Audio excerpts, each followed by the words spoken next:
Hello students, welcome back to another session of Geography, Forest and Wildlife. So students, in the earlier sessions, we have already studied about wildlife. We have also studied about forest.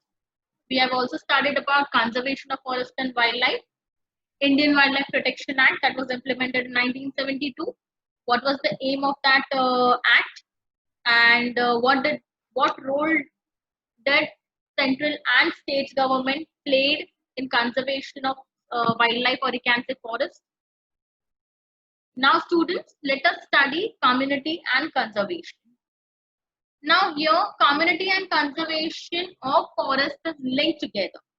It means that community or the local communities play a very vital role in conservation of forest and wildlife. Why students it is so? Because local communities के जो भी livelihood है, उनकी basic needs है, requirements है, वो कैसे meet होती है स्टूडेंट्स को? फॉरेस्ट से मीट होती है. उनकी जो भी requirements, food, clothing, shelter, fuel wood है, फॉरेस्ट से प्रोडक्ट्स है, fruits, vegetables, grazing the cattle, all starts and and with forest and from forest. तो स्टूडेंट्स, लोकल कम्युनिटीज जो है वो सबसे इंपॉर्टेंट रोल प्ले करती है. In some areas of India, local communities are struggling to conserve these habitats along with government officials, recognizing that only this will secure their own long-term livelihood. अब local communities ने students movement start किए, struggle start किया, किस चीज के लिए? ये habitat, ये species, forest, ये सबको conserve करने के लिए. and किसके साथ मिलके किया students? Government officials के साथ मिलके. क्यों किया? Because they finally realize that कि यही फॉरेस्ट जो है वो उनका लॉन्ग टर्म लाइवलीहुड है, आगे जाके यही चीज उन्हें संभालेगी. तो एग्जांपल देखते हैं student. Sariska tiger reserve Rajasthan में जो है, वहां के जो पीपल है, राजस्थान के विलेजर्स जो है, उन्होंने क्या किया? माइनिंग को बैन करवा दिया. उन्होंने फाइट किया माइनिंग के अगेंस्ट एंड बोला कि माइनिंग से क्या होता है, आजू बाजू के एरियाज में जितने भी टाइगर्स है या फिर जितने एनिमल्स है वो सारों को अफेक्ट होता है. माइनिंग से स्पीशीज जो है, टाइगर स्पीशीज, वो भाग जाती है.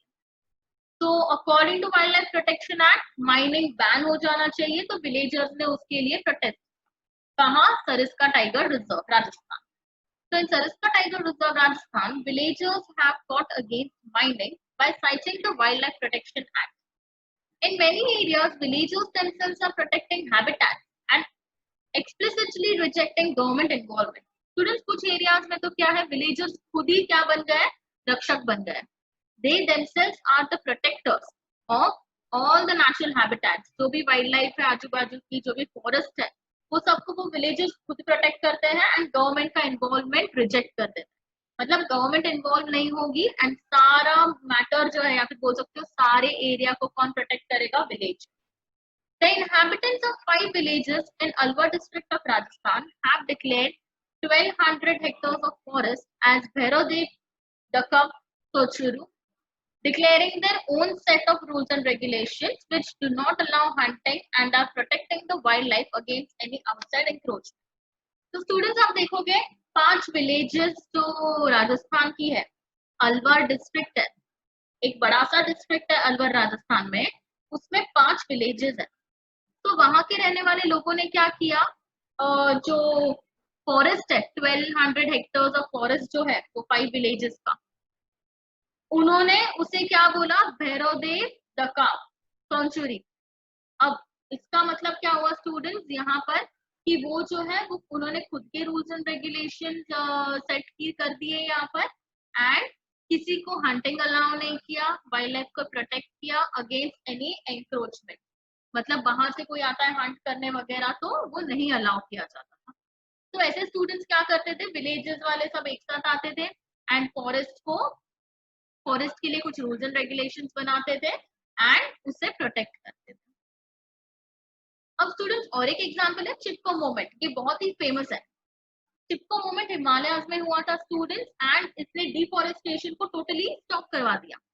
The famous Chipko movement in Himalayas has not only successfully resisted deforestation in several areas, but has also shown that community afforestation with indigenous species can be enormously successful. तो students चिपको movement जब हुआ था हिमालय में, तब उन्होंने ये बताया कि सिर्फ डिफोरेस्टेशन रोकना सक्सेसफुल नहीं है। चिपको मूवमेंट मतलब क्या होता था स्टूडेंट्स? विलेजर्स क्या करते हैं, ट्रीज को चिपक जाते थे, they used to hug tree, आपको यहाँ पर इमेज में दिख रहा है, तो वो हक करके रखते थे, तो कोई भी कॉन्ट्रैक्टर या जो भी डिफोरेस्टेशन ट्रीज को तोड़ने आता था वो नहीं तोड़ पाता था। तो इसके लिए हम बोलेंगे ये चिपको मूवमेंट है, चिपक जाते थे। तो इसकी वजह से डिफोरेस्टेशन होता नहीं था स्टूडेंट, बट डिफोरेस्टेशन के साथ साथ ये मूवमेंट में क्या बताया गया, ज्यादा प्लांट्स ग्रो करना है, दैट इज अफॉरेस्टेशन। तो यहाँ पर क्या करना चाहिए स्टूडेंट्स, डिफोरेस्टेशन को रेजिस्ट करने के साथ साथ अफॉरेस्टेशन करना है। मतलब अलग अलग स्पीशीज के जो प्लांट्स होते हैं उन्हें ग्रो करना चाहिए, ताकि फॉरेस्ट है वो आगे जाके बहुत अच्छा बन जाए forest. And you can find various an number of species in this forest. तो चिपको मूवमेंट स्टूडेंट्स बहुत इंपॉर्टेंट था, हिमालय की बात है वो। Now nature worship is an age-old tribal belief based on premise that all creations of nature have to be protected. अब students आपको पता है नेचर वर्शिप मतलब, आज आप आपके जो भी गॉड में बिलीव करते हो, भगवान में बिलीव करते हो, आप उन्हें वर्शिप करते हो, आप उनकी पूजा करते हो, वैसे ही नेचर की भी पूजा करनी चाहिए। ये हमारा ओल्ड बिलीफ है, हजारों साल पहले से ये किया जाता है, तो सेंचुरीज अगो से इसे फॉलो किया जाता है। ट्रेडिशनल बिलीफ है कि क्या करना चाहिए, पेड़ की पूजा करनी चाहिए एक्सेट्रा। एंड स्टूडेंट्स ये क्या था, ये एक्चुअली इसका मेन इंटेंशन क्या था नेचर वर्शिप का, ताकि वो नेचर जो है हमेशा प्रोटेक्टेड रहे। Such beliefs have preserved several virgin forests in pristine form called sacred groves, the forest of God and Goddess. आपको पता होगा स्टूडेंट्स, वृंदावन मथुरा जो है आप देखोगे वहां पर ऐसा माना जाता है कि जो लॉर्ड कृष्णा है, he comes there एंड वहां पर निधि वन है, वहां पर वो जो आप देखोगे वो रास लीला करते हैं etcetera, at that time no one watches them etcetera. तो वैसे ये सेक्रेड ग्रुप्स माने जाते हैं, मतलब गॉड गॉडेसेस जो होते हैं उनका घर, उनका फॉरेस्ट। तो ये बिलीव जो है, इसी वजह से आज फॉरेस्ट जो है वो अनटच्ड है, वरना वो फॉरेस्ट को कब का क्लियर कर दिया जाता है, वहां पर सेटलमेंट्स बना दिए जाते हैं। So these patches of forest or parts of large forest have been left untouched by the local people and any interference with them is banned. तो वहां के जो लोग हैं, आप देखोगे वृंदावन के आजू बाजू लोग रहते हैं, उन्होंने क्या किया, उन्होंने बोल दिया है लोकल पीपल ने कि ये पूरा फॉरेस्ट किसका है, ये पीपल नहीं जाएंगे अंदर, एंड इसे कोई भी यहाँ पर ट्रीज कट नहीं करेगा, एंड कोई भी इंटरफेरेंस क्या है यहाँ पर बैंड है, मतलब कोई भी बाहर से आके भी यहाँ पर डिफोरेस्टेशन नहीं कर सकता। तो नेचर को वर्शिप किया जाता है। वैसे ही आप देखोगे लोकल विलेजर्स क्या करते हैं, उनके नियर बाय फॉरेस्ट को वो एक फेस्टिवल ही होता है काइंड ऑफ नेचर वर्शिप, उन्हें पूजा करते हैं, उनके राउंड राउंड घूमते हैं। तो यहाँ पर आप देखोगे तो एक काइंड ऑफ रिस्पेक्ट डिवोट करते हैं, तो ताकि कोई भी वो ट्रीज को कट ना करे। Indian society comprises several cultures, each with its own set of traditional methods of conserving nature and its creation.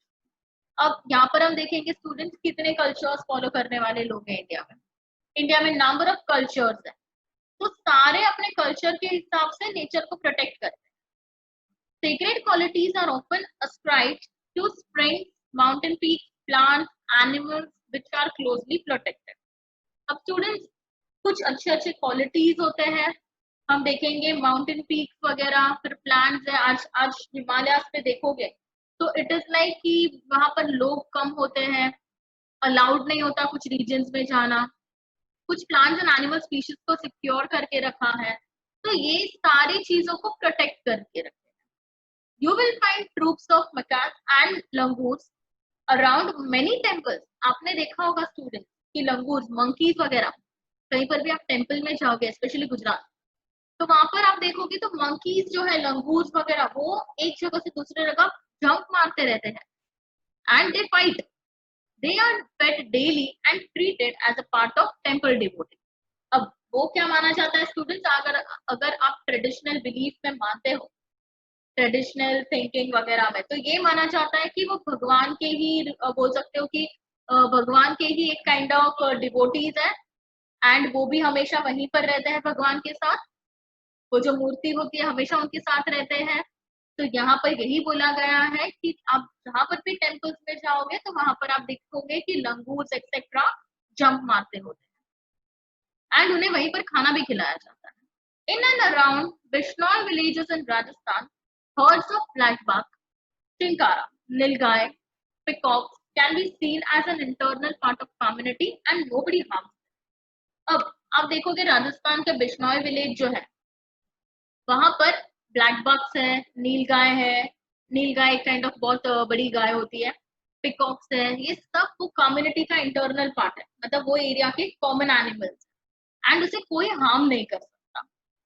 तो ऐसे विलेजर्स क्या करते हैं, स्पीशीज को प्रोटेक्ट करने की ट्राई करते हैं। The Mundas and Santhals of Chota Nagpur region worship mahua and kadamba. अब स्टूडेंट्स ये टाइप ऑफ ट्रीज है, महुआ ट्रीज है, महुआ प्लांट एक्सेट्रा बोल सकते हो, kadamba is also plant tree, and tribals of Odisha and Bihar worship tamarind and mango trees during wedding. To many of us peepal and banyan tree are considered sacred.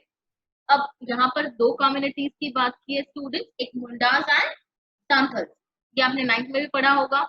तो Mundas and Santhals जो है ये community छोटा नागपुर की है। छोटा नागपुर कहाँ आया आप देखोगे, झारखंड, वेस्ट बंगाल एक्सेट्रा जो है वो छोटा नागपुर एरिया है। तो वहां पर मुंडास एंड सांथल्स जो है कम्युनिटीज वो किसे वर्शिप करती है, कौन से ट्रीज को वर्शिप करती है, MK, that is mahua and kadamba. वेराज नीचे आ गया ओडिशा साइड, तो ओडिशा एंड बिहार वाले किसे कौन से ट्री को वर्शिप करते हैं एंड ऑस्पिशियस मानते हैं, टैमरिंड एंड मैंगो। टैमरिंड आपको पता ही होगा एंड मैंगो भी पता होगा। तो वेडिंग्स के टाइम पे ये उनका एक काइंड ऑफ ऑस्पिशियस प्लांट्स है। एंड हमारे लिए स्टूडेंट्स पीपल ट्री है, banyan ट्री है, ये सब सेक्रेड माना जाता है, पूजा करते हैं लोग उनकी। तो ये यहाँ पर आपको कम्युनिटीज के नाम याद रखने हैं एंड वो कौन से ट्रीज को प्रे करते हैं, वर्शिप करते हैं, उनके नाम। Farmers and citizens group like the Beach Bachao Andolan in Tehri and Navdanya have shown that adequate levels of diversified crop production without the use of chemicals are possible and economically viable. तो students बहुत सारे farmers के groups है या फिर citizen के groups है, उन्होंने क्या बोला है, उन्होंने आंदोलन रेज किया है। आंदोलन करना मतलब किसी चीज के लिए स्ट्रगल करना। तो बहुत सारे फार्मर्स के ग्रुप्स एंड सिटीजन के ग्रुप ने क्या किया, एक आंदोलन क्रिएट किया विच वाज नोन एज बीच बचाओ आंदोलन। बीज का मतलब सीड होता है, सीड। तो तेहरी आपको पता ही है उत्तराखंड में है, तो तेहरी के वहां पर बीज बचाओ आंदोलन हुआ था एंड उसमें ये बताया था कि क्रॉप प्रोडक्शन डाइवर्सिफाई कर सकते हैं हम, मतलब हम बहुत सारे क्रॉप्स एक साल में ग्रो कर सकते हैं एंड वो हम केमिकल से नहीं करेंगे, हम नेचुरल मैन्योर से करेंगे। एंड वो नेचुरल मैन्योर स्टूडेंट्स बहुत कॉस्टली भी नहीं होता, इकोनॉमिकली वायबल होता है। तो स्टूडेंट्स ऐसे आंदोलन किए जाते थे ताकि बताया जाए कि क्रॉप प्रोडक्शन बहुत अच्छा हो सकता है, डाइवर्सिफाइड क्रॉप हो सकते हैं, मतलब बहुत सारे क्रॉप ग्रो कर सकते हो आप without using chemicals and in at a very cheap rate. यहाँ पर बीज बचाओ आंदोलन याद रखना तेहरी में। फिर in India joint forest management JFM, ये भी स्टूडेंट्स बहुत इंपॉर्टेंट है, joint forest management. In India, joint forest management program furnishes a good example for involving local communities in the management and restoration of degraded forest. अब यहाँ पर JFM जो है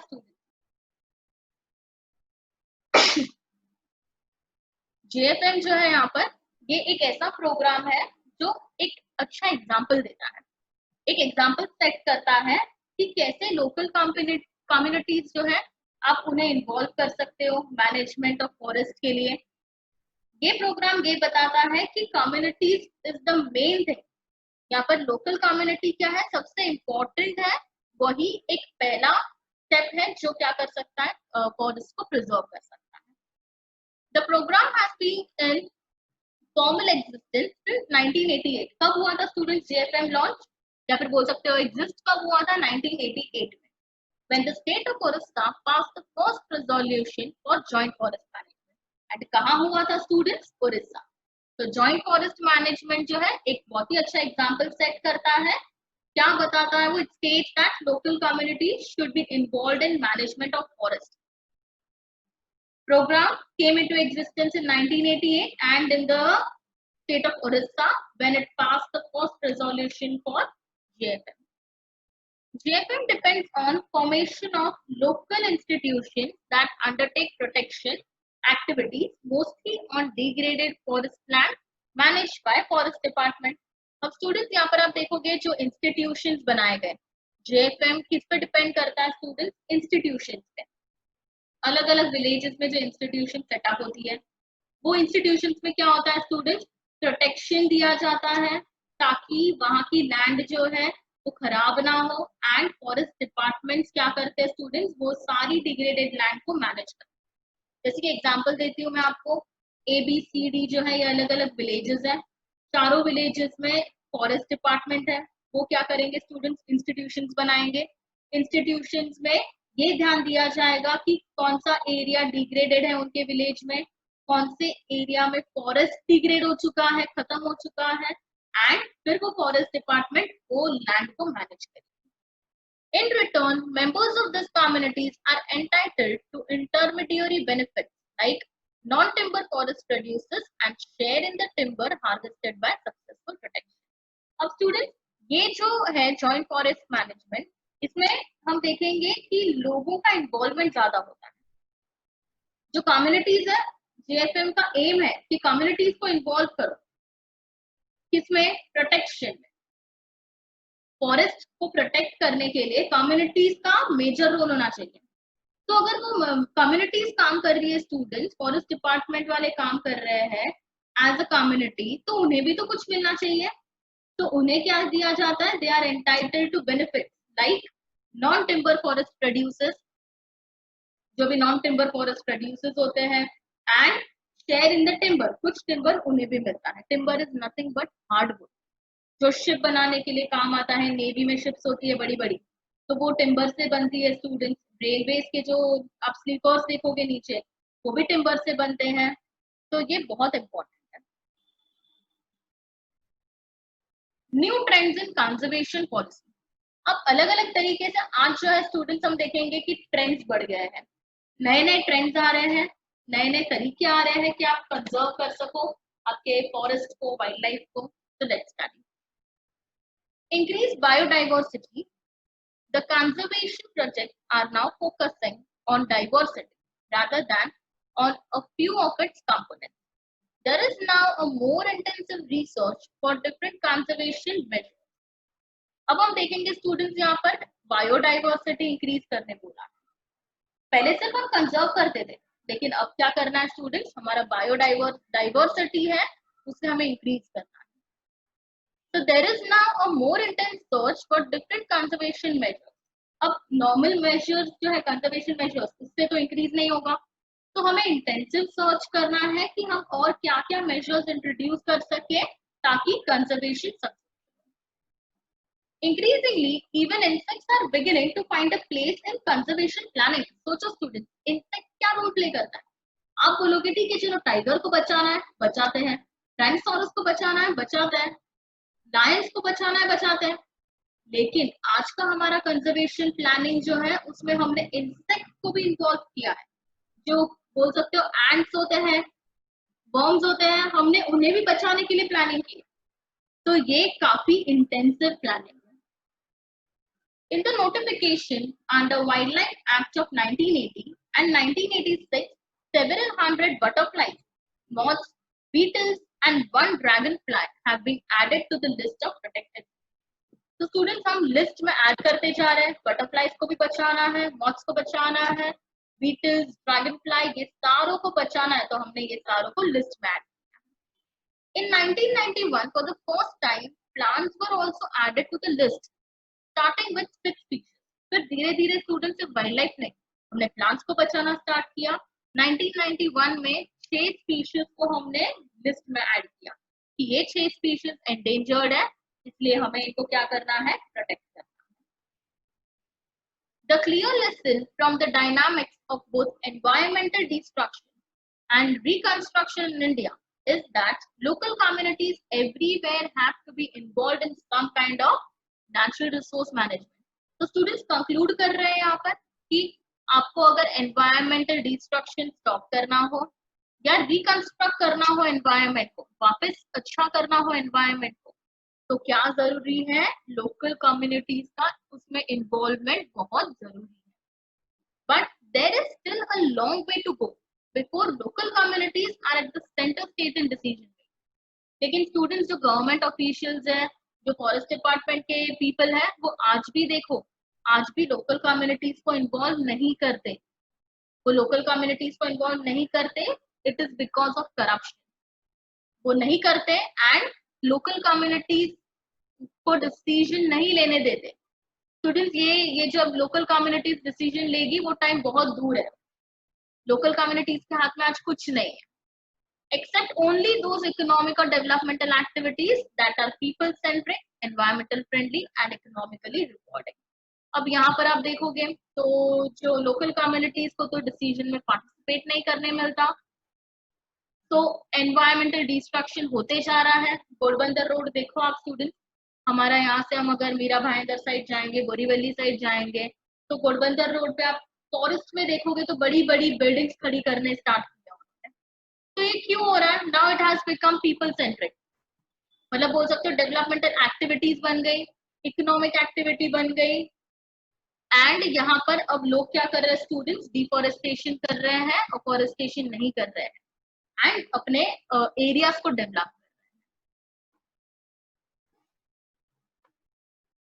So students, this was all about this chapter. I hope you liked it.